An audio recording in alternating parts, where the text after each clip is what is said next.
देखो बेटा, एम मास की रॉड है, एल लेंथ की रॉड है, एम मास की और एल लेंथ की। ये आपने वर्टिकल प्लेन में है तो आपने हॉरिज को रिलीज कर दिया यहाँ से। ठीक है, तो एम जी की वजह से अब ये नीचे गिरेगी।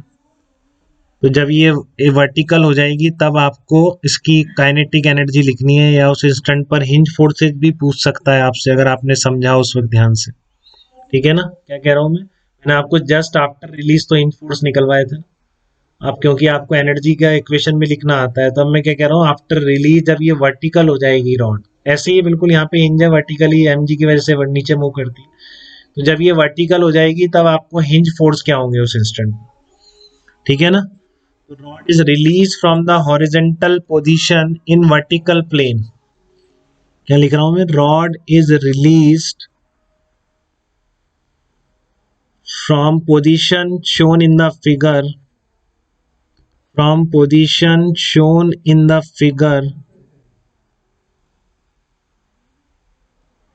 in vertical plane. ठीक है, rod is released from position shown in the figure in vertical plane, then find out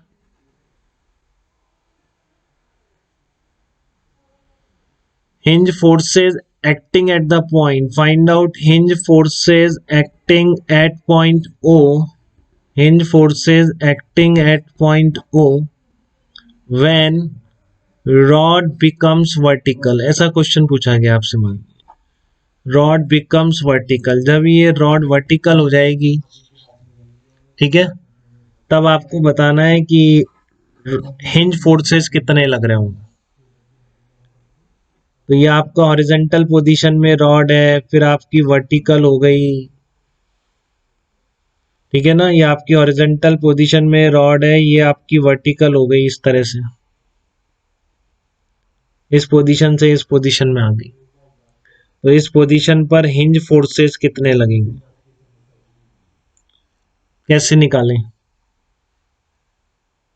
तो आपका एम जी लग रहा है इस पे। ठीक है, तो वर्टिकल पोजीशन में क्या होगा,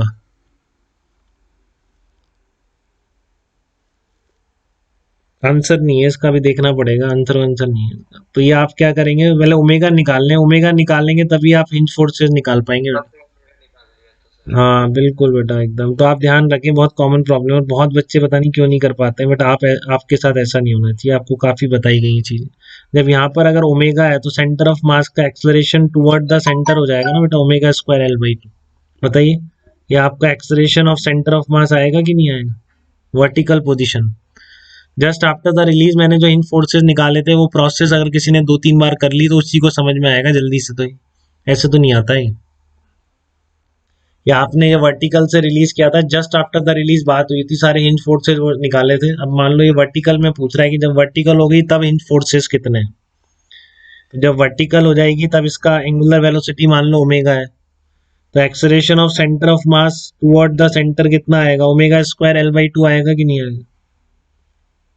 ठीक है, अब अगर ओमेगा निकालना है तो क्या अप्लाई करेंगे, सीओई इक्वेशन अप्लाई करेंगे। रॉड को सिस्टम ले लिया, work done by all the forces equal to delta K. बताइए बेटा, अब जो ये आयुष पूछ रहा था एमजी का वर्क कितना होगा, MG centre hinge forces work करेंगे नहीं, क्योंकि यहाँ पर कोई डिस्प्लेसमेंट नहीं है इस पॉइंट का, तो एमजी वर्क करेगा। एमजी का वर्क कितना होगा, क्या सेंटर ऑफ मास के डिस्प्लेसमेंट से निकल जाता है ना फटाफट, MG into L by two equals to, ये बच्चे अभी आ रहे हैं, इनको पता नहीं था क्या 2:30 से 4 क्लास है, एकदम सोते रहते हैं। अमनदीप, पता नहीं था आपको क्लास का 2:30 से 4।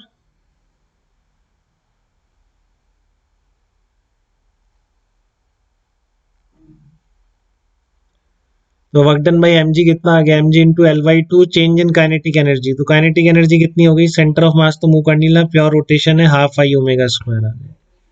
देखो, M G L by two equals to half I omega square, तो यहाँ से आपका ओमेगा निकल जाएगा, आई की वैल्यू क्या पुट कर दोगे, एम एल स्क्वायर बाई 3, तो ओमेगा आ जाएगा।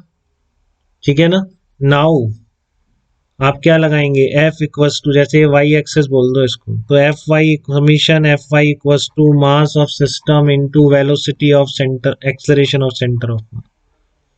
अब ये इक्वेशन लगाइए, आपकी जानी पहचानी बहुत ही इंपॉर्टेंट इक्वेशन। तो आपके इस पे फोर्सेस कौन, देखो एक्स में कोई हिंज फोर्स नहीं लगेगा क्योंकि सेंटर ऑफ मास का कोई एक्सलरेशन ही नहीं है एक्स में, ठीक है ना। तो वर्टिकल पोजीशन में एन एक्स तो जीरो है आपका, क्योंकि एक्सलेरेशन ऑफ सेंटर ऑफ मास नहीं है, क्योंकि अल्फा नहीं है यहाँ पे। कोई इस हिंज पॉइंट के अबाउट अल्फा देने वाला है क्या इस पोजीशन में?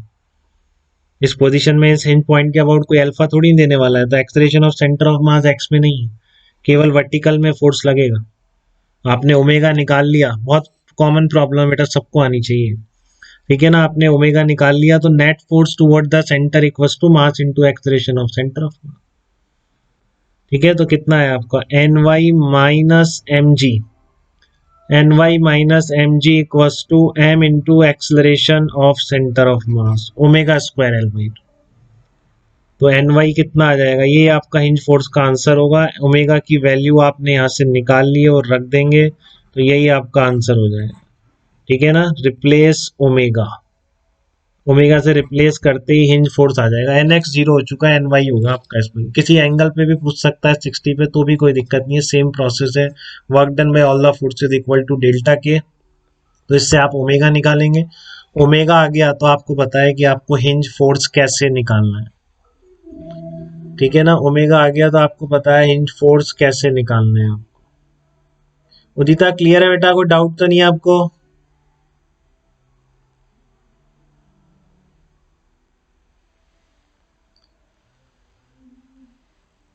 हाँ, तो हिंज फोर्स से निकालने का ये मेथड है बेटा, अपने वहां जस्ट आफ्टर द रिलीज भी ऐसे ही निकाले थे, ठीक है ना। अपन यहाँ पर अब स्टॉप करते हैं, मेरे विचार